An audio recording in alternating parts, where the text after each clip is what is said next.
Es vēlos izteikt pateicību Ainim Gabrānovam, hipnoterapeitam, kurš man palīdzēja tikt galā ar problēmām, kas man bija.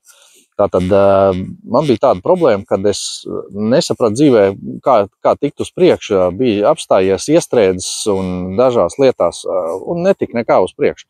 Un vērsos pie Aini. Ainis man palīdzēja, mēs atradām vainu, kur slēpjas, tātad mans problēmas sakne, kur bija, un veiksmīgi Ainis tik galā un novērs. Un katrā ziņā tagad pilnīgi cita štele, un tie var tikt uz priekšu un kustēties dzīvē tālāk, un ir vīzija tālāk, kur kā iet, un dzīves prieks uzradās. Tā kā viss ir superīgi. Iesaku jums vērsties pie viņa, ja jums ir tādas problēmas, tāpat tās ar fobijām un tādām lietām. Tā kā droši iesaku vērsties pie viņa. Paldies, Ainim!